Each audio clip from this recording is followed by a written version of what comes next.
suffer from chronic CFED or can't focus energy drain? Try over-the-counter Vibrant. One tablet contains the same caffeine as a cup of coffee, but without the calories or coffee breath. Vibrant. Caffeine, not coffee. Taking Vibrant may result in increased productivity and decreased dread in setting alarms. Unexpected enjoyment of the graveyard shift has been associated with Vibrant. Vibrant may be a better budget option than drinking coffee. It may also decrease the urge to doze off, skip work, or exhibit signs of slacking. All jokes aside, always read the label, take only as directed, and limit caffeine as it may cause real side effects. Not for children under age 12.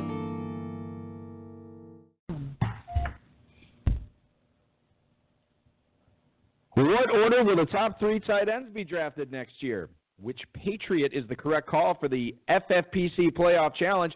And could the Vikings defense be money for the contest's $100,000 grand prize?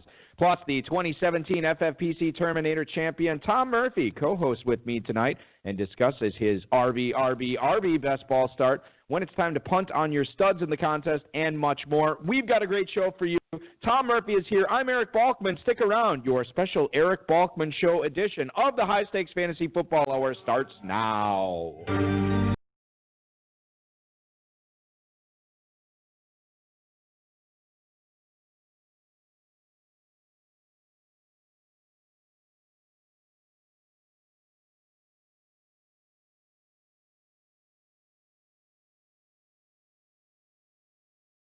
Live from the WRST radio studios in beautiful Oshkosh, Wisconsin, and heard around the world on the WRST stream.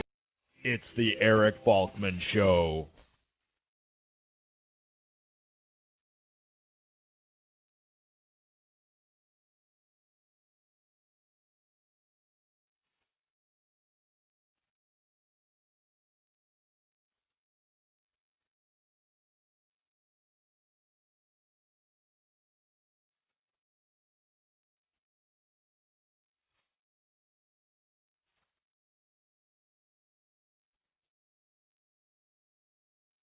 Thanks so much, Rob. Greetings and salutations, all of you Balkaholics. Welcome to the latest episode of the High Stakes Fantasy Football Hour presented by myffpc.com. I'm your slightly above average host, Eric Balkman. My co-host is normally the patron saint of fantasy football, the Dizzle, Dave Gerzak, but he is actually off this week, and sitting in for him tonight is an FFPC high stakes player who actually joined the FFPC 3 years ago, had minimal cashes in his first 2 years. However, this year he cashed in several leagues, including second place in a $12.50 Big Dog Best Ball, and he won the $10,000 grand prize in the 2017 FFPC Terminator Championship. Altogether, a $14,000 purse. Not a bad season at all. Please welcome into the show my co-host for this evening's festivities, Mr. Tom Murphy. Tom, thanks for sitting in the co-host chair tonight, man. Thanks for having me, Eric. I appreciate the opportunity. Well, absolutely, and anytime I always joke and I say, "Oh, we've upgraded tonight from Dave Gerzak." I'm not joking. I really mean it. This is an actual upgrade tonight. I'm excited to have you on, and we're going to have a fantastic show. I know I'm going to be excited to pick your brain about the Terminator and just fantasy football in general. We have so much to get to. Coming up on tonight's show, have we changed our minds on Eric Ebron? What do we think about Chris Godwin in his sophomore season next year, and much more. Shout out to the chat room right now. If you have any questions, you can post those in there. Rob, our mutual friend and producer, as well as our audio engineer, Bryce, and I will be doing our best to monitor all those questions, and we'll try to answer them tonight. If you want to connect with us on Twitter, you can do so at HSFFhour, at Eric Balkman. You can post on our Facebook page at facebook.com/HSFFhour. And if you want to give us a call and talk with myself or Tom, or really both of us, give us a call at 347-426-3682. That's 347-GAME-OVER. highstakesfantasyfootball@gmail.com is the email address to contact us at as well. And like I said, Rob, Bryce, myself will get those questions answered in the second half of the show. A bit of housekeeping news once again at the top of the show. I want to tell everybody about the sister podcast of the show, the RotoViz High Stakes Lowdown. The season finale with 23rd place Football Guys Players Championship finisher Matthew Capps and 2016 FFPC main event co-champion David Hubbard is up right now, rotoviz.com/podcast.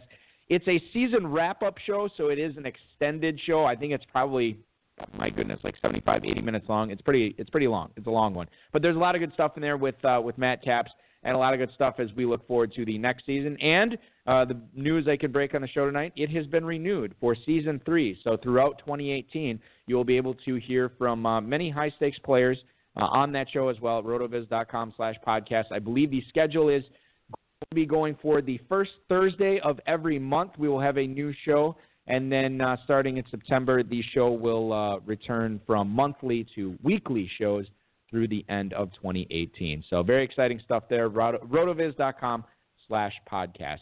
Let's talk about tonight's show. Let's talk about tonight's guest. He won the FFPC Terminator title, $10,000 that went along with it. Tom, I want to talk fantasy with you, but before we do, tell the listeners what you're doing for a living when you are not winning the Terminator tournament. Well, before I do that, I just want to give a shout-out to all the FFPC players that are tuned in tonight, along with my WFL and my MESFL compadres. Special thanks to Lord Anthony and my son Kenneth, who are my partners and mentors in several leagues. When I'm not on the fantasy football circuit, I'm a school teacher at Lancaster High School in Western New York. God bless you. You know, my wife is a school teacher as well, and I always like to get more teachers on the show. It's an untapped market of fantasy goodness here that we get on the show. So I always appreciate getting those viewpoints. That's awesome. Hey, so let me ask you this: so did your students, did they know anything about how close you were coming down to the last few weeks of the season? How close you were to be winning a 5-figure grand prize? They absolutely did.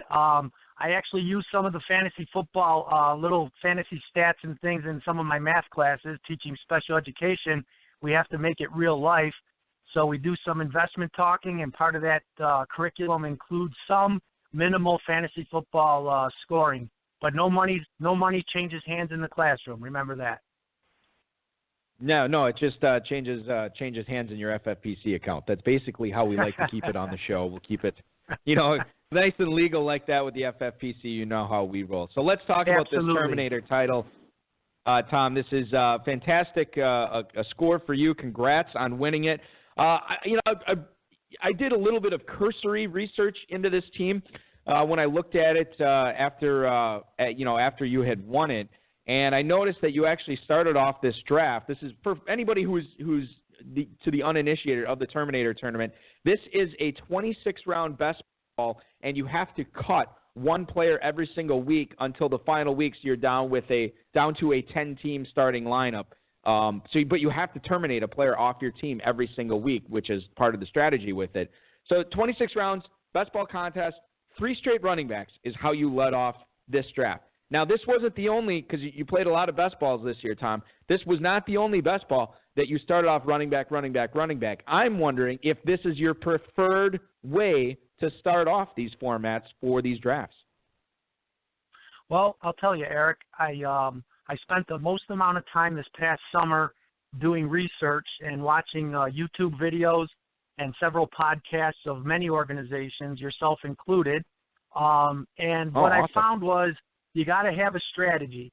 And what I did this year, in years past, I always had a solid full-time running back to anchor my team. So this year what I did is I extended that and said, all right, well, if I'm going to go best ball, being impulsive the way I am, I had not had too much success in the Players' Championship or the main event in years past. So I said, you know what, best ball is right up my alley. So as you could see on my site, I drafted a ton of best ball teams. And the ones that I had to put lineups in were the live ones that I did in my WFL and my MESFL, which are local leagues with friends and family. But what I did is this year I said, from my research with several sites on YouTube, I said, I'm going to take a shot. And in fantasy football, that's what it comes down to. So I said, I'm going to take the best players available to me in my spot, and the best players that fell to me in this particular league were 3 running backs, Todd Gurley, Kareem Hunt, and Devonta Freeman. And I thought that was a pretty good way to start. And what it caused me to do is then I had to find 4th round on down receivers to stream, and obviously tight ends and quarterbacks. I think the big kick for me personally was I zeroed in on 4th round area for a stud quarterback, which I know is a little offbeat for a lot of the fantasy football players. But I'll tell you, I zeroed in on either Rodgers or Brady in that fourth round, and it worked out well for me. Tom Brady had an outstanding year, both with yardage and touchdowns. And as you well know, the FFPC balances the scoring so well with the tight ends being 1.5 per catch and touchdown passes only being worth 4. So yardage was huge, and Brady was a consistent factor all year for me with that fourth-round pick. Yeah, absolutely, and certainly the Brady teams ended up being a little bit better than the Rodgers teams, no doubt, this year. Let's talk a little bit about the actual termination factor for you in this contest, because I would imagine, now I've never played anything like this before, but I would imagine, trying to pick the right player to drop at the right time, for whatever, however your team is structured and however it's looking going forward, has got to be quite a challenge, and certainly there's a lot of strategy that goes into that. I'm curious, what was your most difficult drop that you ran into this season that you're like, boy, I really don't know if there's a good player to drop this week. I'm going to have to take a chance and cut this guy. What was the toughest decision for you? Well, there were a couple of them that I would zero in on. In Week 10, I still had 2 defenses streaming, Miami and Buffalo, and I actually considered dropping Buffalo because they were having a pretty good stint there where they were weak in the middle of the mid-late season. But I took a shot being from Buffalo area, and I dropped Miami, and it worked out very well. As you know, in the last week, Buffalo got the pick 6 on Brady, which helped my team tremendously. But it came down to either that drop or possibly my Jay Cutler drop in Week 13. Jay Cutler I had in several teams as my backup quarterback, and he had some pretty poor weeks early on. But obviously in a best ball league, you can't cut anybody, well, except in Terminator format. You got to hang on to what you have. You can't change out any quarterbacks or other positions. So I ended up cutting Cutler and living and dying with Brady, which I thought was a pretty sound decision. But the toughest one was probably that Miami defense in Week 10 because they were my security blanket, the Buffalo Bills along with them.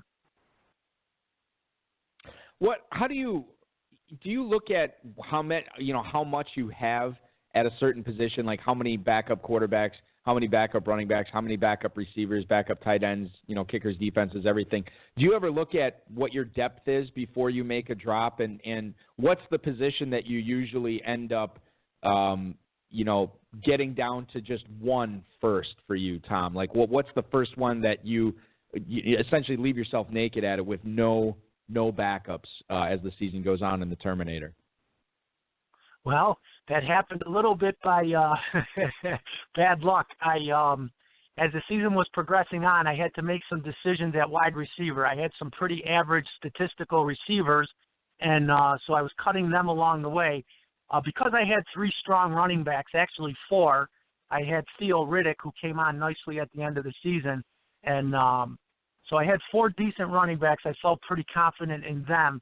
So I was cutting receivers on a regular basis. I think I had something like 8 receivers or 7 receivers on my team. So I felt that I could cut some of them.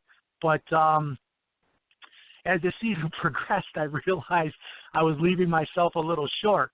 So at the end of the season, after I cut Taylor Gabriel for Atlanta in Week 12, who, by the way, had an outstanding Week 16, so it goes to show you that there's some luck involved in this, I held on to Chris Hogan along with Fitzgerald and Sanu, which, again, if you remember, I got 3 running backs early, Brady in the 4th. I wasn't picking receivers till the 5th round, so I picked a whole basket full of them and hoped that they could do me well in a best ball format, which they did.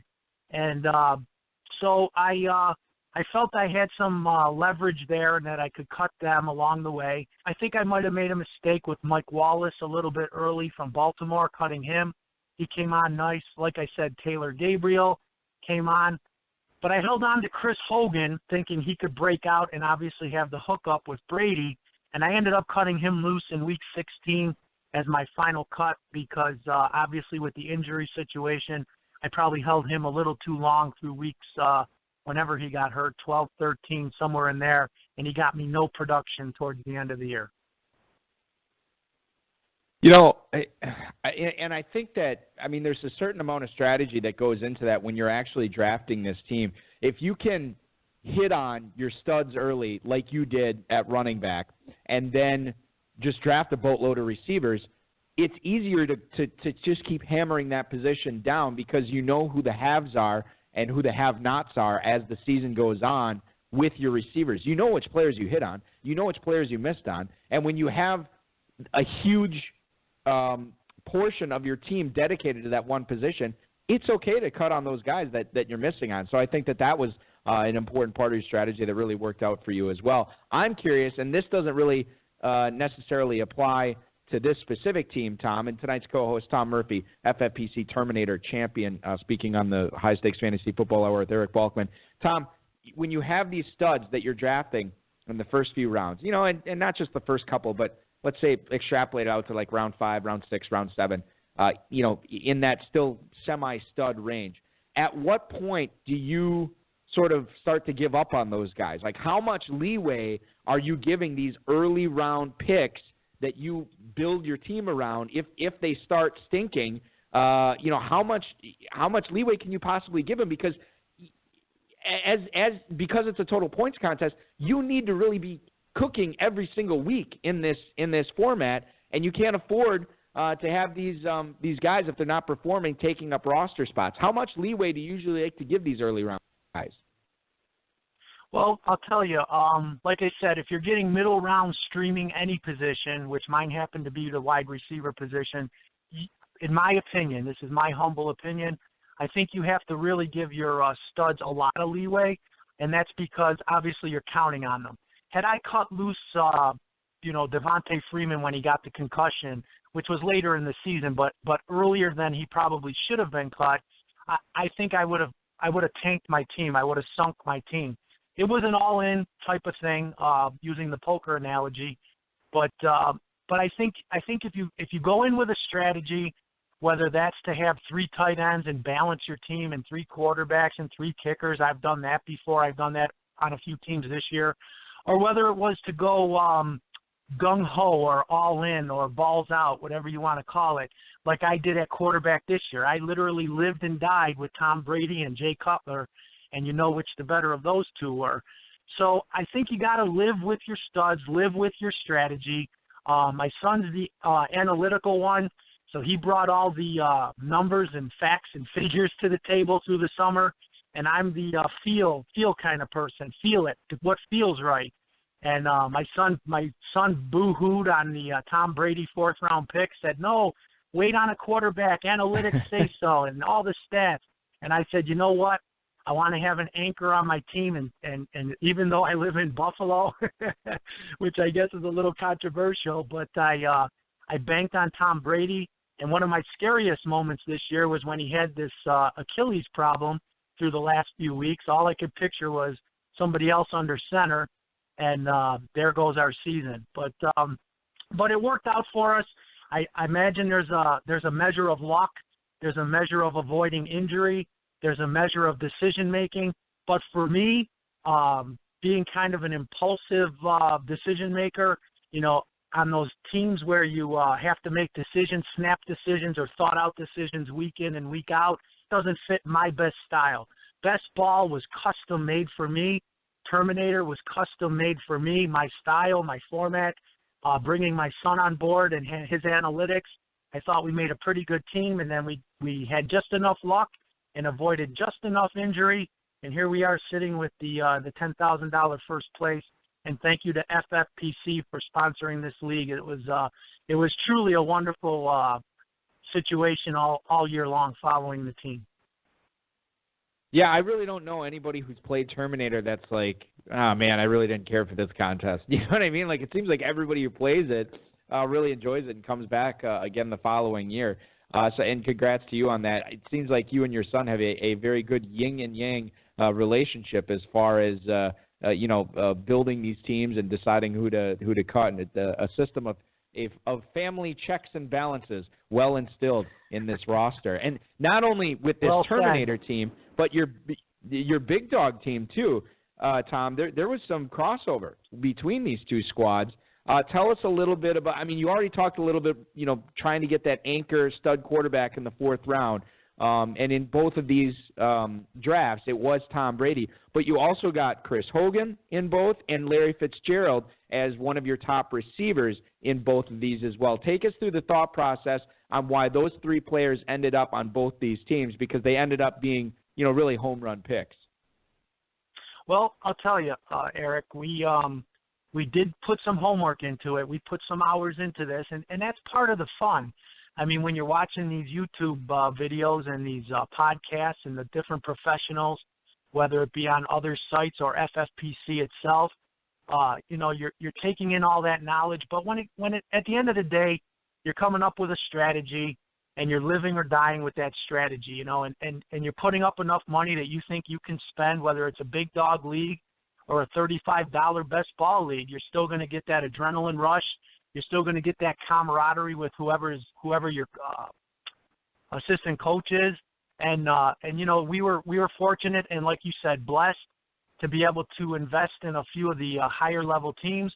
But if we were going to do that, I didn't want to just throw money at caution to the wind. We wanted to do our homework, and we did, and it came down to some decision making. So I jotted down a couple notes coming into this interview tonight.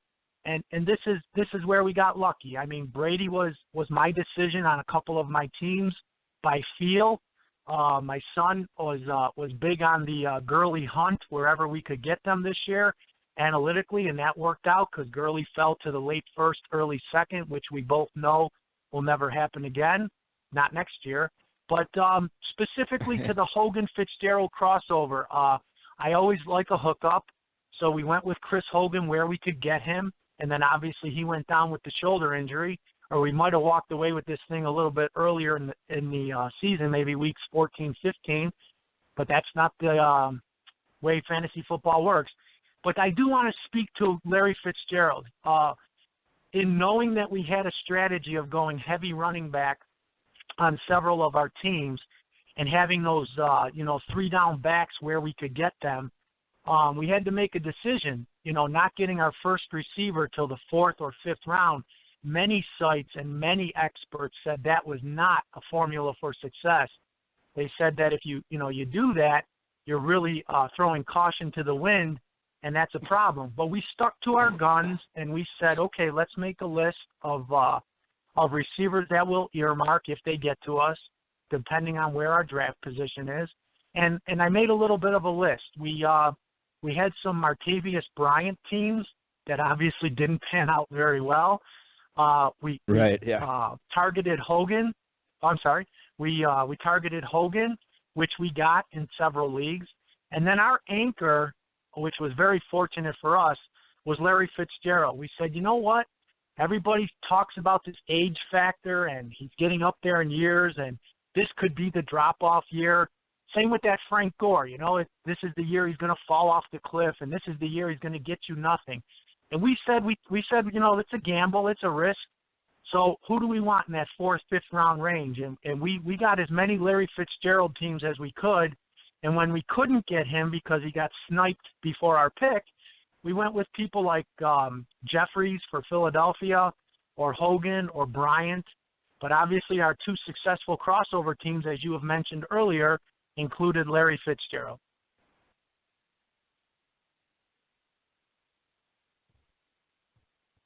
Yes, I'm still here, Tom. Go ahead. Oh, okay. I'm sorry. But one other factor with the receiver position, because we were waiting till late and we were going to stream receivers on several of our best ball teams, a couple of the sleepers we went with in the mid to late rounds included Ginn, Stills, Gabriel, Sanu, and then the guy that I really liked and targeted in several leagues was this Marquise Goodwin. He left Buffalo. He was a speed demon. He was on the Olympic track team or tried out for it several years ago, and we felt good about him in the later rounds. And obviously the quarterback position in San Francisco didn't come on until obviously Garoppolo took over, but we got some good production in that big dog league out of him in the mid to late seasons, starting with that game that he caught the 80-yard touchdown pass. So we felt that streaming receivers was a way to go. We got some good number 2 receivers on some teams. They carried us, but our anchor through the entire year on as many teams as we could was Larry Fitzgerald. He really carried us I don't know if he'll be our target next year. We'll have to do a little bit of statistics and a little bit of feeling, mix it all together, and see if we can't come up with another victory. Yeah, and Fitz is an interesting guy that we're going to be talking about next year. I think, and now we're done with the 2017 season, but I think there's always these certain storylines that develop that I know what is going to be a big talking point throughout the preseason, throughout draft season. And I think one of the big ones that we're going to be talking about is how many running backs produced at a first-round level this past year, and how many will go in the first round next year. And there's a ton of candidates.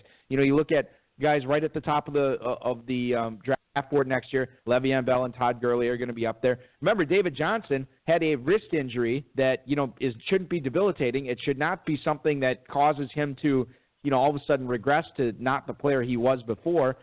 He's still in the first-round conversation. Ezekiel Elliott was going, sometimes first overall. We saw Kareem Hunt go first overall in many of the drafts out in Vegas this year. And I haven't even mentioned, the two Saints running backs, Alvin Kamara, Mark Ingram, Devontae Freeman, certainly didn't have the season that you were hoping for, but he's still in the conversation. Leonard Fournette, is up there as well. You have a ton of running backs. So I'm curious, Tom, do you anticipate a lot of those guys going in the first round next year, or do you still think that, the guys like Gronk and those other receivers are still going to be, taken, so we're not going to see, 8, 9 running backs taken in the first round? What's your early feel on that as we sit here and talk in late December?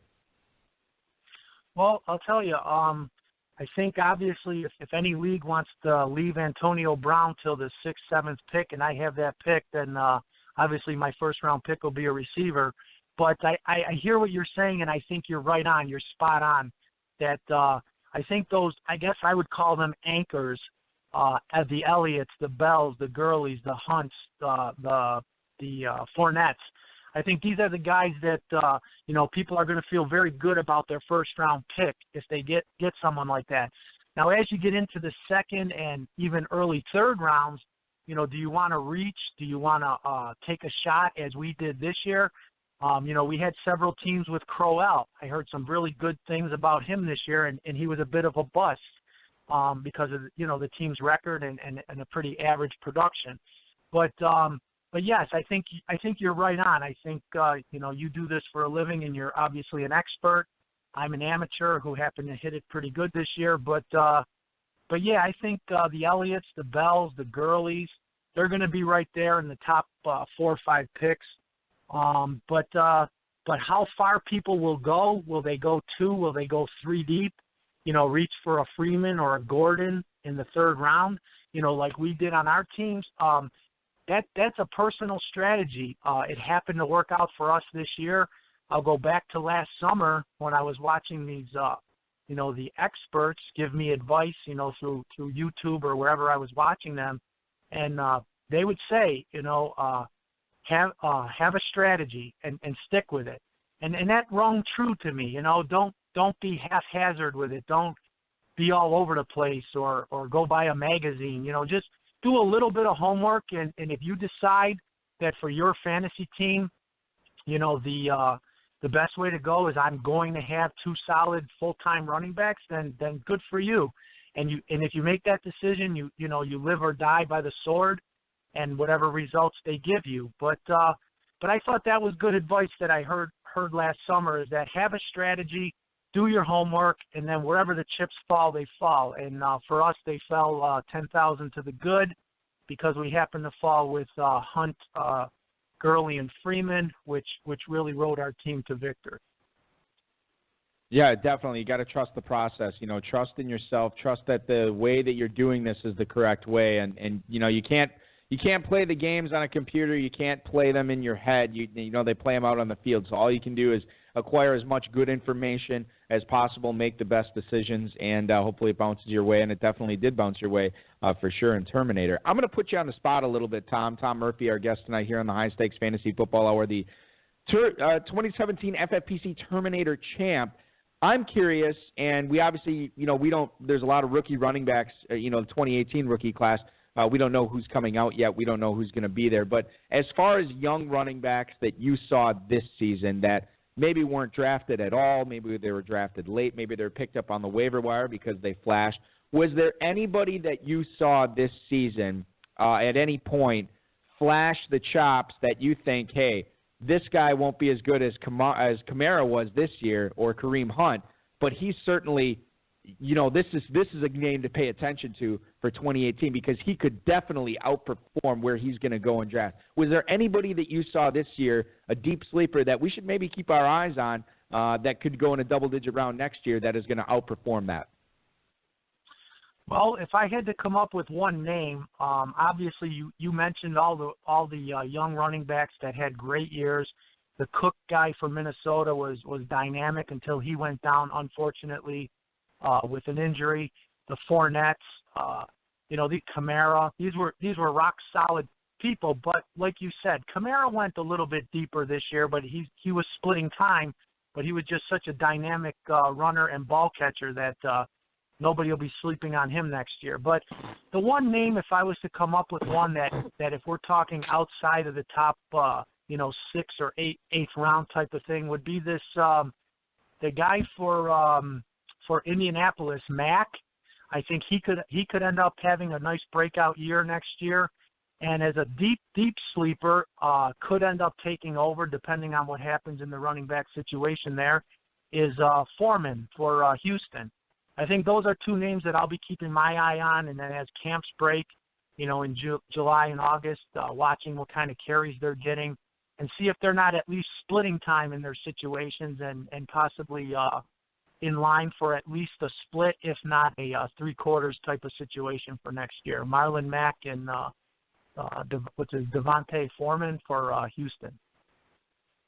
Yeah, definitely Foreman and Mack, two guys that, as far as dynasty goes, people were definitely hyping up, and they flashed during the season. I've never been the biggest Lamar Miller fan. I know Dave Gerzak is not a big Lamar Miller fan either, so there is the opportunity for Foreman to step in to a pretty significant role. Obviously, with Deshaun Watson coming back next year, that is going to be a high-powered offense, and Foreman will be a desirable guy, and I don't think you're going to have to pay a whole lot to get him. And Marlon Mack, who knows, if Gore hangs it up and Mack is the starter next year, he could definitely be, in a high-powered offense if Luck can come back from this the shoulder thing too. So a lot remains to be seen. Definitely agree with you. Two names to pay attention to. Tom, we do have some emails here that I want to get to later on in the show, but a couple of emails that came in specifically for you I'll get to right now. The first one's from Andy in Ellijay, Georgia, and I think you kind of already answered this, but I'll let you expound on it if you want. He writes, who's your top choice at receiver next season, Antonio Brown, DeAndre Hopkins, or someone else? Thank you for the email, Andy. So it sounds like it is Brown for you, right? Even with the, this injury that he'll be back from at some point in the playoffs, you'd think, and it doesn't sound like it's going to hamper him at all into 2017. But he's getting up there in age. He's still your number one receiver, though, for drafts next year, correct? Absolutely. Antonio Brown's a special player. He's very unique. It's one of those once in a lifetime type of situations in Pittsburgh. And I'll tell you a guy that I did not take as much as I wanted to is the A.J. Green for Cincinnati. He's a high target guy. He's a solid player. He goes up and gets the ball, comes down with it more often than not. I was very shocked at how deep DeAndre Hopkins fell in some leagues. I just missed him in, I think, the early 3rd round in one league, and I thought that was unbelievable that he almost fell to me there, but we missed out on him. And, that's I'll tell you a guy that my son was very high on this year, and his production was great again, and my field didn't allow for him to be drafted, is the Crabtree in Oakland. He year in and year out, he's like Larry Fitzgerald. He just keeps ticking and ticking and getting it done and catching touchdowns and yardage. He faded a little bit as the season went on, and Oakland itself as a team had a couple of weeks that weren't so good. But again, if we're talking about a best ball format, and he's one of 5 or he's one of 6 that you get somewhere in that 5th or 6th round, boy, I think that's really a steal to get guys like that. But going back to the question on the gentleman from Georgia, there is nobody that I would take before Antonio Brown. Jordy Nelson I was high on this year. We got him in a few leagues, and Rodgers went down to injury. But Devontae Adams was another 4th, 5th round pick that stepped up real nice. I liked Cobb to have a comeback season. And I think for the most part, again, not being an analytic guy, I don't have a clipboard full of stats in front of me, but Cobb had a very nice year as far as me and feeling it went this year. But Antonio Brown, to the gentleman from Georgia, will always, be right up there. If he drops to pick number, 5, 6, 7, if there's going to be 4 running backs off the board and he goes in that 5, 6, 7 range, I think you're getting an absolute steal in that range with the talent of an Antonio Brown. Yeah, it's hard. It's really hard for me. As much as I want to say Hopkins right now, given what he did basically with no quarterback after Watson went down, I still have to put my my chips on Antonio Brown before Hopkins. Although Hopkins in the first round too, I think is a fine way to spend a pick as well. Let's go to Bill in Matthews, North Carolina. He writes, "Hi Tom, what happened to Amari Cooper this year, and what round would you look at drafting him in 2018? Congrats on the Terminator title." That is Bill in Matthews, North Carolina. Thank you for the email, Bill. And Tom, this is interesting because Cooper was a guy I want to say was drafted sort of in like the 2nd, 3rd round area, that 2-3 turn. And really, I know he had injuries this year. He was battling a lot of stuff throughout the season, tried to gut it out, but he had some performances where he was just non-existent on the field. Derek Carr wasn't even looking towards him. What happened this year, and what round would you be looking at drafting him next season? I'll tell you, Eric, we were not very high on Cooper this year, but again, looking back at our strategy, we couldn't get him where we would have even considered him. So he was not on any of our boards or sheets of paper on a clipboard, I should say. So we knew we weren't going to get him, and so we didn't even have him in our rankings on the higher level. The big knock we had on him was twofold. He drops a lot of his targets. I don't know if it's just a little slip up on his part, a focus thing, but we avoided him last year.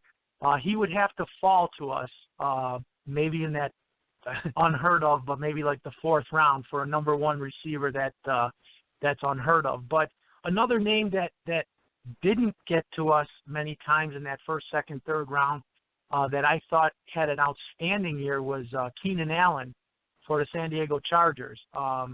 With us streaming our receivers, we were hoping to get Allen on a couple of teams in that late 3rd, early 4th round, and that was a pipe dream on our part. People in your audience did their homework. The fantasy football world is a very competitive world, and so we had him. We thought maybe we could steal some Keenan Allen in the late 3rd, early 4th round, and that was just a pipe dream on our part. I would say next year, Amari Cooper, he would have to fall to us in a very favorable spot, late 3rd, for us to even consider him. But someone like a Keenan Allen, he's going to probably get back into that mid-2nd, late 2nd round area, and that'll be a tough call for us because Phillip Rivers is a competitor. He's a run and gun kind of guy. He throws it all over the place. And I thought Keenan Allen was a great pick for this year, and he had some good production for people that were fortunate enough to get him. Let's talk about the FFPC Playoff Challenge here. And Tom, I don't know if you're planning on playing in it, but basically for anybody who's not familiar with it, you pick one player from not from each team in the playoffs. It's a 10-team lineup, so there's 2 teams that make the playoffs. You won't choose a player from.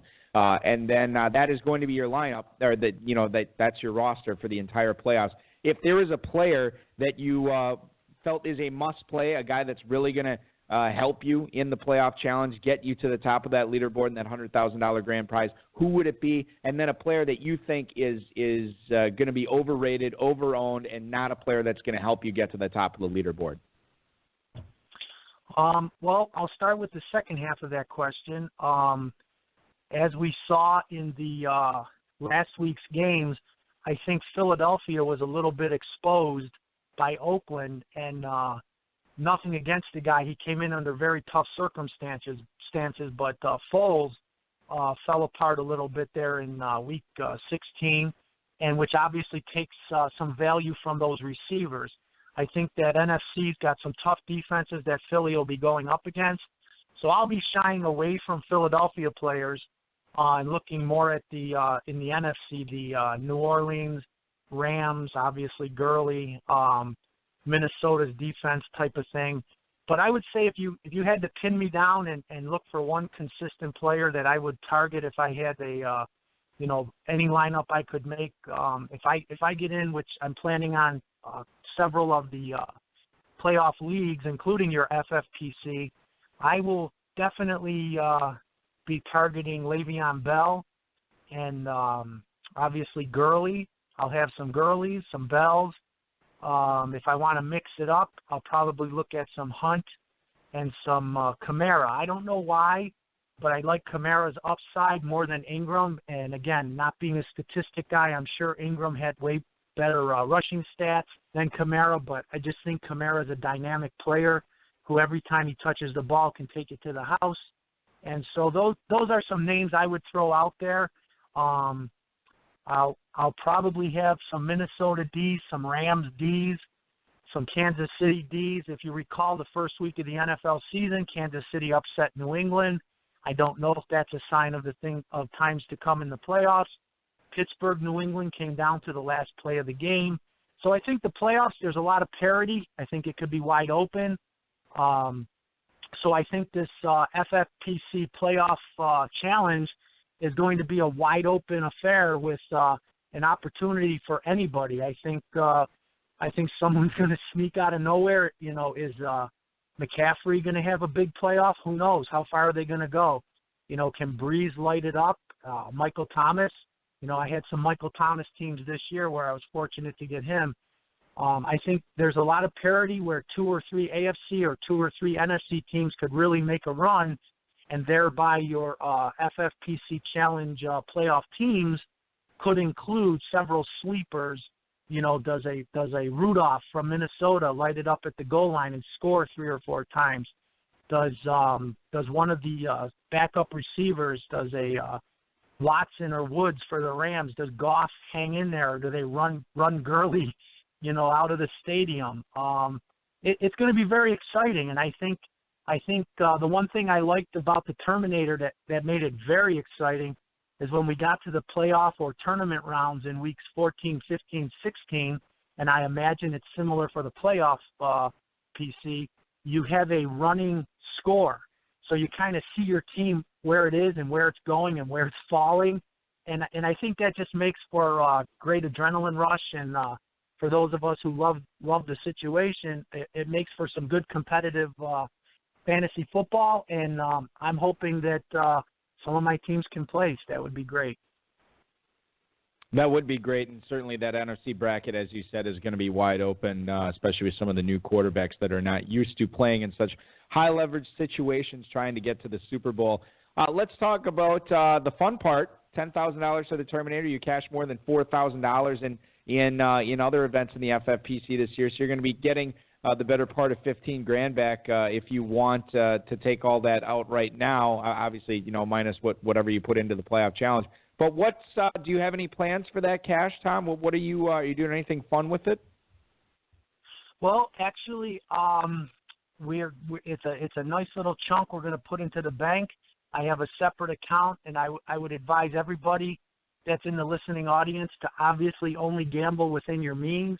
If you're a $50 kind of guy, then have a lot of fun in the $50 leagues and don't reach for the $700 leagues. But if you're able to go heavier, then go heavier and have a lot of fun with it. But part of that will go into my pool, my kitty, my stash for future investments, if you will.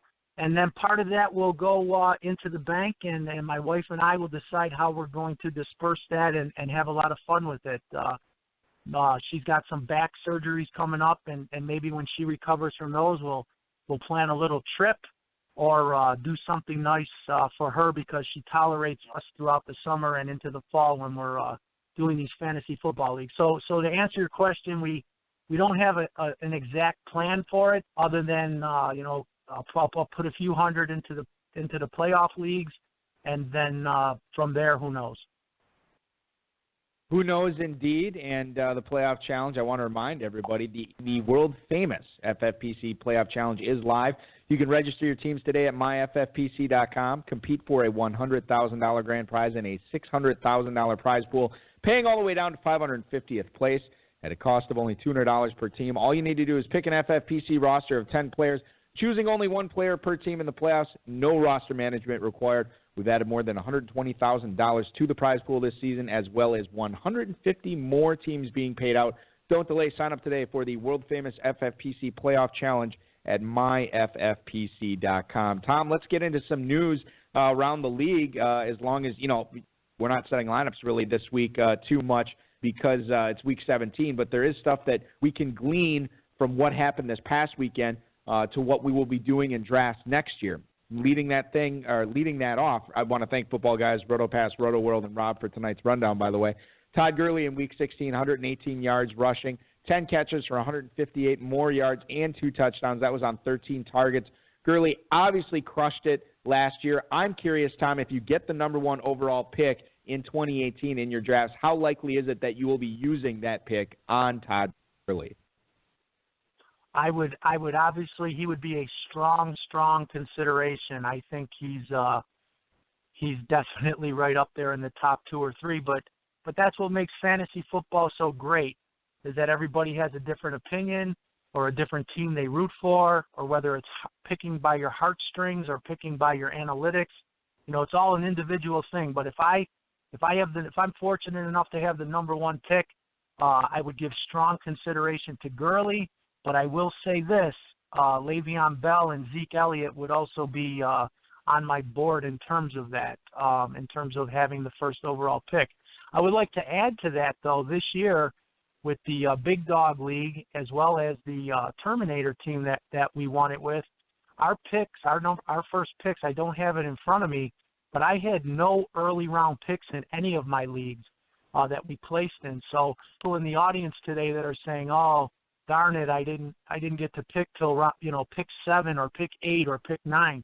I believe our Terminator team, Gurley being our first round pick, was somewhere in the 8, 9, 10 range. So for those people out there that say, if you don't have a top 3 pick, you can't win a league, we are living proof that is absolutely not true.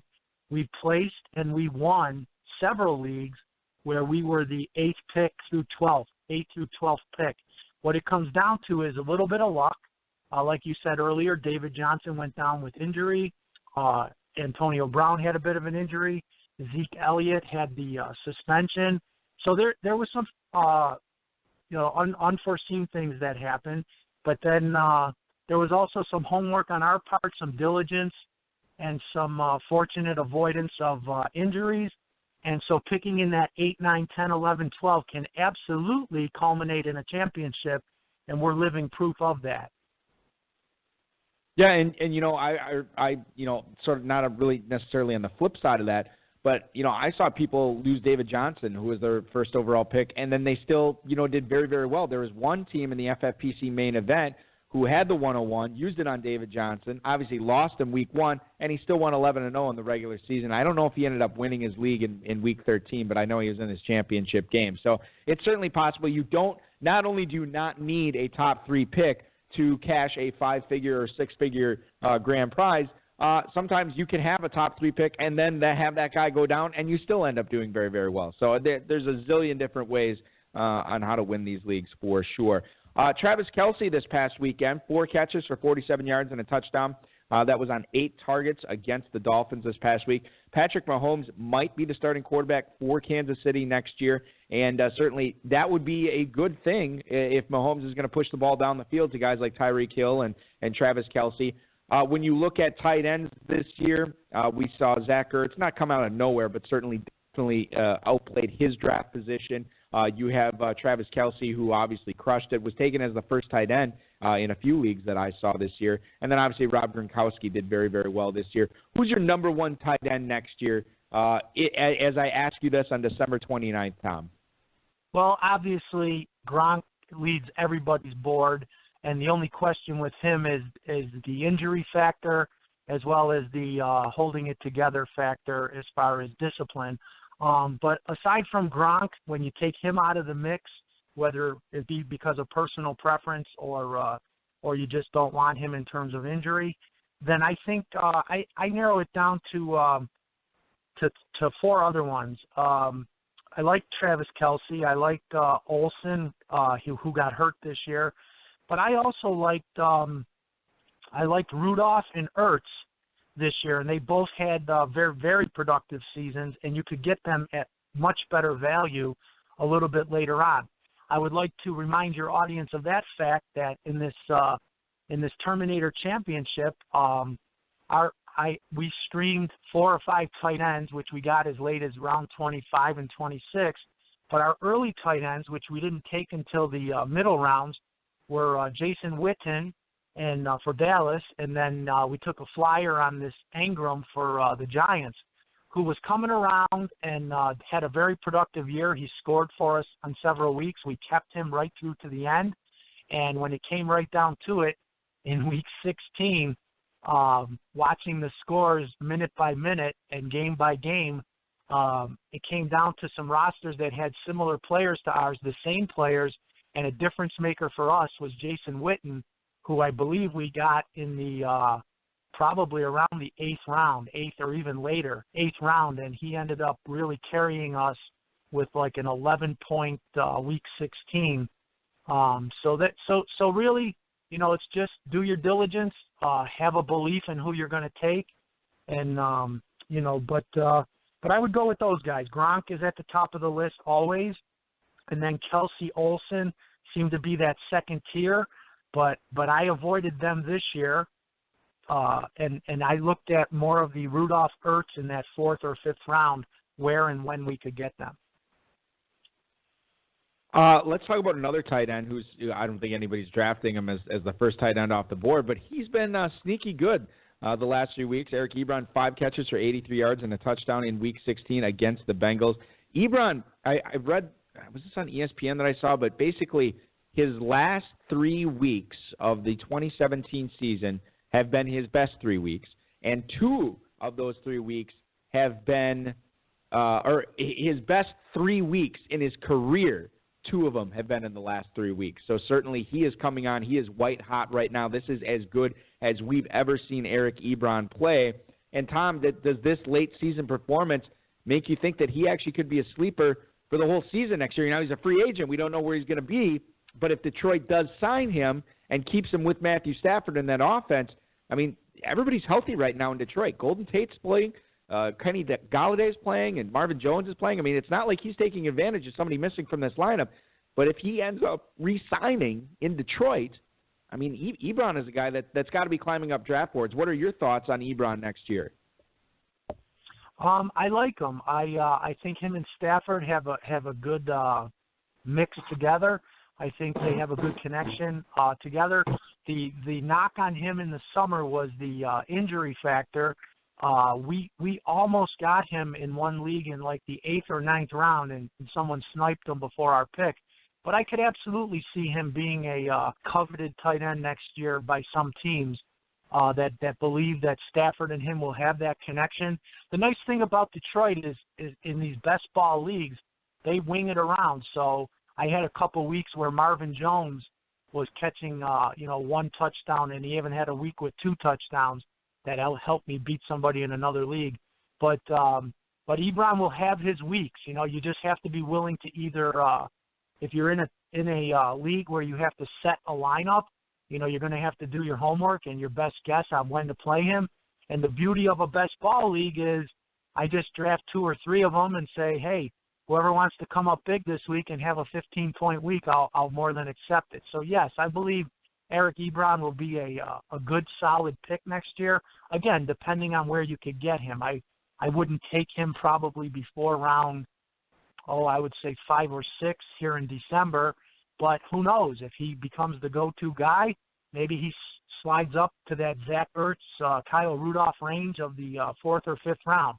For me personally, 6th or 7th round shows great value, and anything after that is gravy train as far as Eric Ebron, as far as I'm concerned.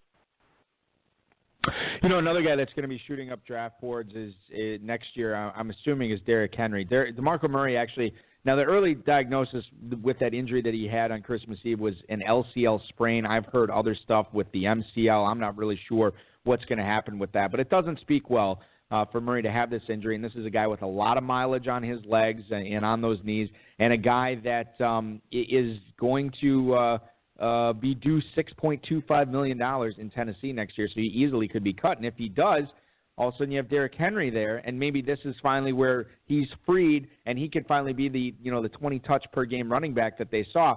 If Murray is released, do you view Derrick Henry as a top 10 running back next year, Tom? I do. I think he can be. He would be somebody that we would definitely keep our eye on in terms of targeting. Tennessee seems to be a run-first team. Malarkey wants to run the ball. But to see that happen before I'll believe it, I heard that rumor this past summer that they were going to split time or Murray was on the decline. That was one of those many tales that were out there.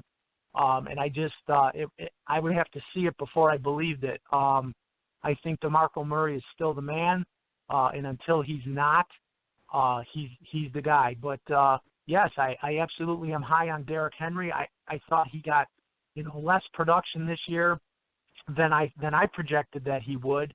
And obviously, whether it's fantasy football or coaching or playing any sport, you never wish an injury on anybody. It fell that way, and DeMarco has this thing going on, whether it's a sprain or God forbid anything worse than that. But if he's let go because of financial considerations or a desire for them to increase playing time for Derrick Henry or to just make an all-out switch, we've seen that happen with many teams. Mixon comes to mind in Cincinnati. Then yes, I believe Derrick Henry would be a top 10 running back in Tennessee. Let's stick with his teammate. This is a guy that actually let me down in a lot of drafts. I drafted him as my number 5 receiver in a lot of spots. Corey Davis actually had that hamstring injury that really killed his first couple months of his season. But week 16, 6 catches, 91 yards against a very good defense in the Los Angeles Rams. And obviously we know that Corey Davis being, next year being his second year in the league, we know he's going to be drafted higher than he was this year. Are you worried about the hype not matching the stats? And the guy that I'm going to compare him to was Devontae Parker, a guy that a lot of people thought was going to take that step forward this year, a first-round receiver that was going to be able to really make his mark as far as fantasy goes, and he let down a lot of people this year. What are the chances that Corey Davis, his hype next year doesn't match up with what he will actually do in 2018? I think that's the beauty of fantasy football. He may be your 20th wide receiver, and he may be my 30th wide receiver, and that's what makes it great, and that's what makes it wonderful. I think Corey Davis is an outstanding talent, but just like the Keenan Allens of the world, they drop in these drafts because of the risk of injury. And, the people out there that do their analytics and do their homework, they have statistics for these things. I saw a site where, you could see what a guy's injury risk was percentage-wise and how many games he was slated to miss, 0.5 games or 2 games a year or whatever. And Corey Davis definitely falls into that category. When he came back for the last preseason game, he tore it up, I believe. He had one very good preseason game, which put people such as yourself high on him. He was not on our radar because one of the first things we do is we say as a team primarily a run team or primarily a pass team or a mix it up type of team, like New England being the best example of that. But we had Tennessee slated as a run-first team, so we did not have a lot of Corey Davis. But in a best ball league, he is exactly in line with what our philosophy was of streaming wide receivers. So if you could get him later, it was great. Like I said, we took the Martavius Bryants, the Gins, the Stills, the Gabriels, the Goodwins, and he would have fell right into that pot of people for a best ball league. He just didn't have the production because, unfortunately, he was dealing with injury for most of the year. But, yes, I feel that next year he's going to be on people's draft boards. It's just a question of where. Tom, we're coming up against the hour here, but I do want to get to some emails here. So we'll go maybe like 5-10 minutes over to try to answer some of these emails here. And the first one is from Brian in Long Beach, California. He writes, if the Rams decide to re-sign Sammy Watkins, Cooper Kupp takes a step forward after a solid rookie year, and Robert Woods continues to make plays, who is the first Rams receiver off the board next season? Thanks, guys. That is Brian in Long Beach, California. Boy, that's a good problem for the Rams to have. If they end up keeping Watkins, they'll still obviously have Kupp and Woods. Who's the first guy that you would take out of that trio next year? Wow. I guess what you'd have to look at, Brian, is the format of your league.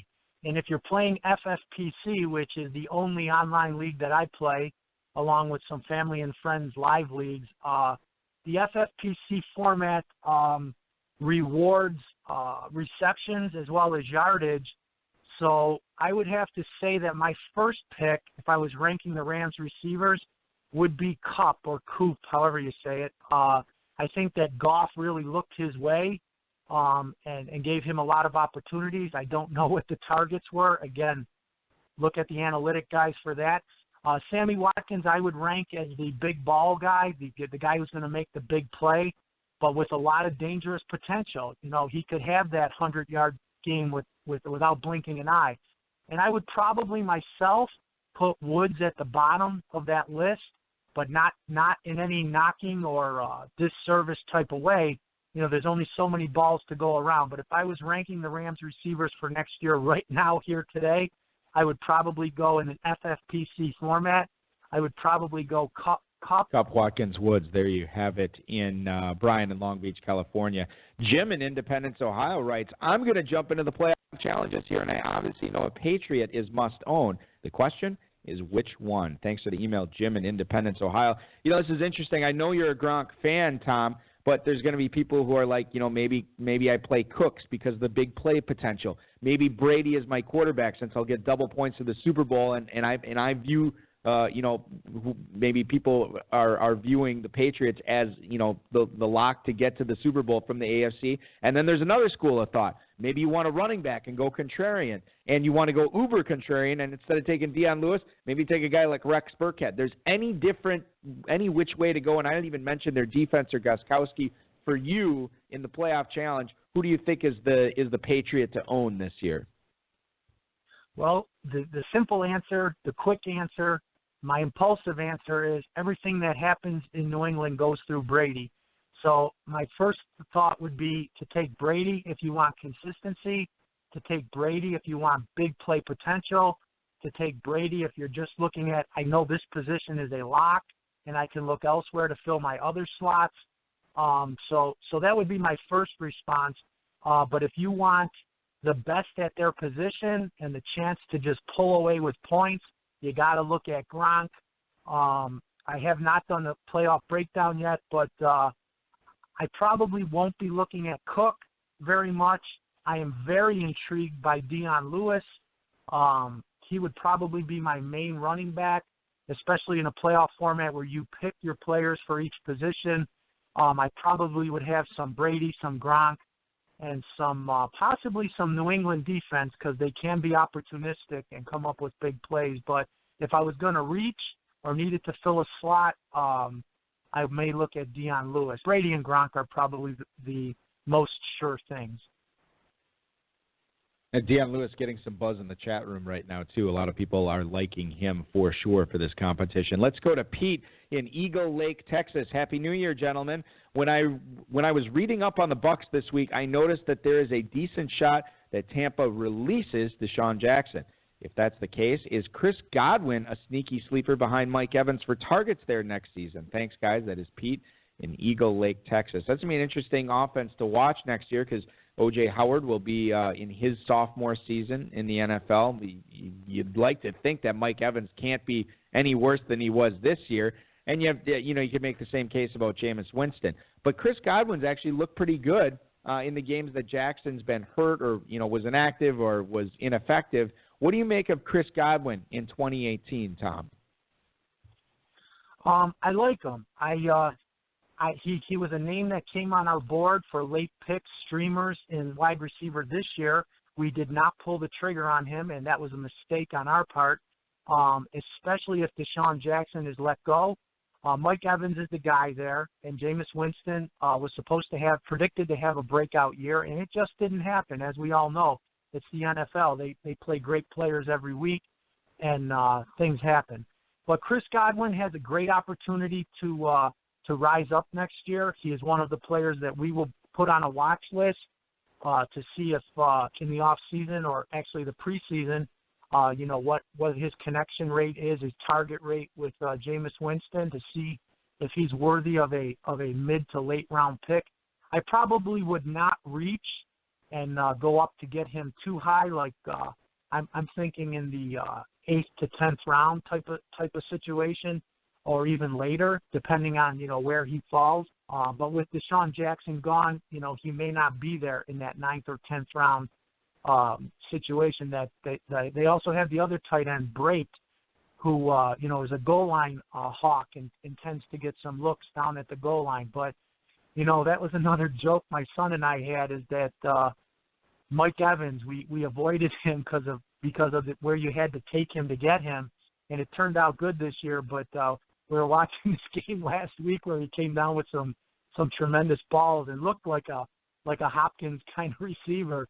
And so sometimes you just look at each other and say maybe we should have, and we didn't. But Chris Goodwin's a good solid pick for a streaming situation. I don't think he'll be the first or second option of Jameis Winston, but he'll have some games next year.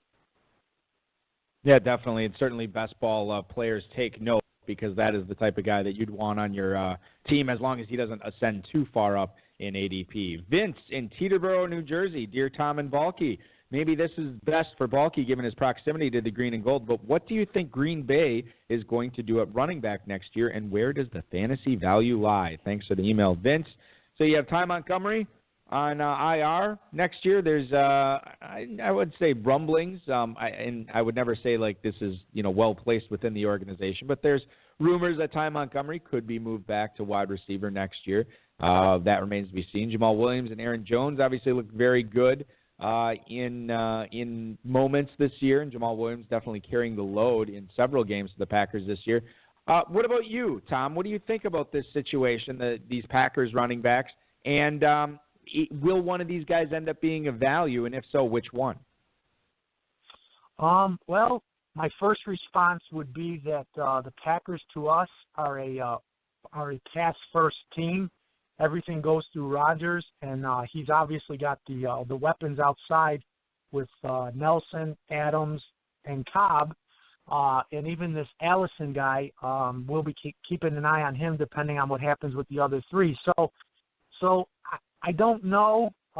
There was a rumor this past summer that they wanted to be a more balanced team. The team that I felt did do that in saying they wanted to do it was New Orleans Saints. I believe their coach followed through on that. We want to be more balanced, and it benefited them greatly. But the teams, the Green Bay Packers to us are a pass-first team. Having said that, obviously Montgomery last year caught a lot of balls out of the backfield. I would say if I was looking at a running back for next year with them in his second year, I would lean heavily towards Jamal Williams. And not projecting, just at this time, impulsively, my answer would be Jamal Williams. Yeah, I think we'll pay attention to what they do in the offseason, and especially if Montgomery does end up getting moved back to receiver, that will certainly be a feather in the cap for Jamal Williams next year too.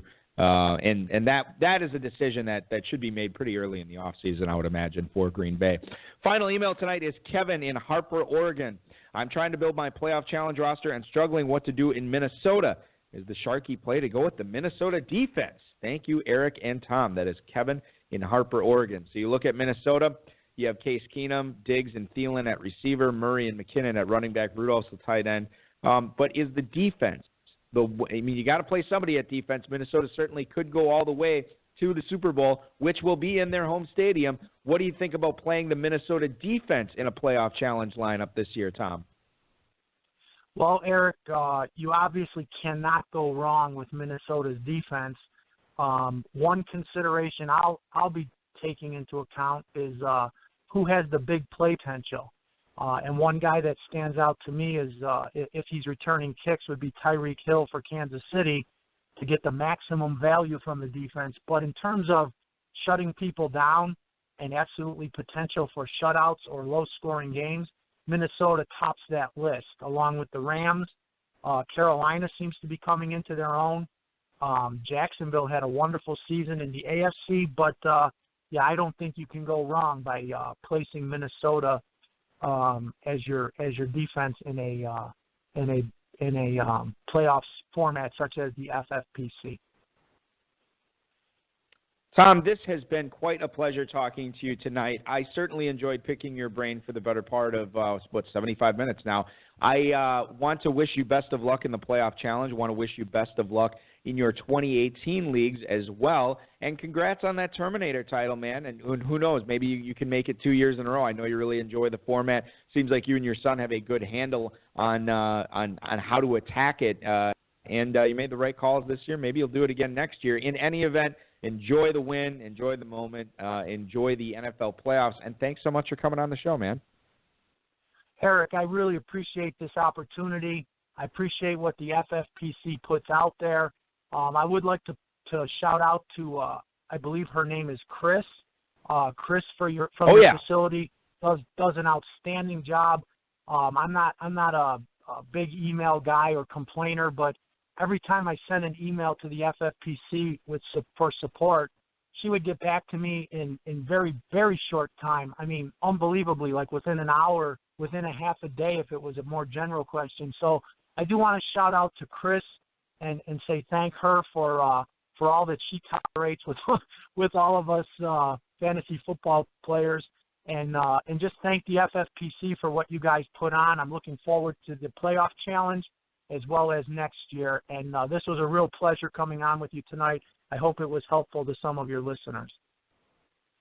Definitely it was. I can definitely vouch for that. It certainly was. And I will pass along the well wishes to Chris. She is certainly the lifeblood of what makes this organization clip along the way it does. And players like you, man. This was awesome to have you on. Be well and enjoy your weekend. Enjoy Week 17 as well. All right, buddy. God bless, and have a great weekend.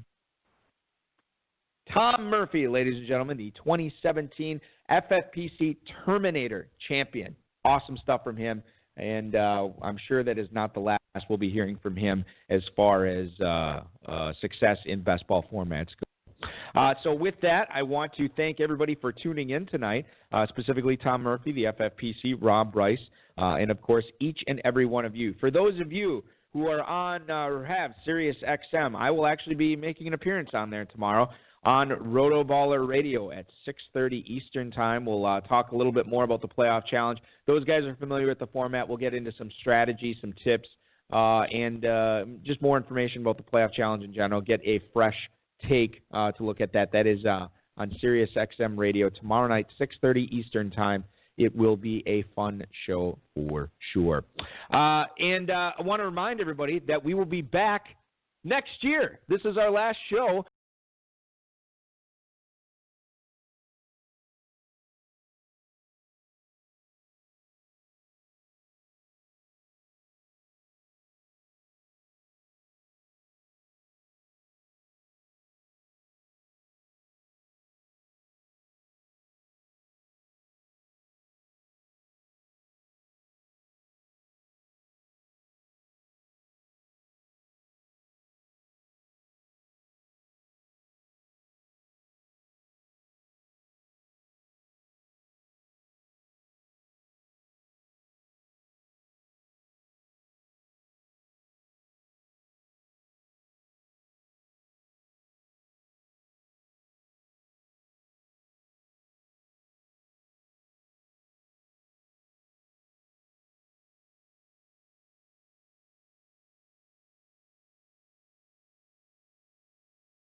Hey, and, I'd be remiss if I didn't wish everybody a Happy New Year. I don't even think I did that. So Happy New Year to everybody.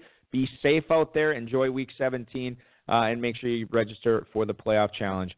I will talk to you officially in 2018.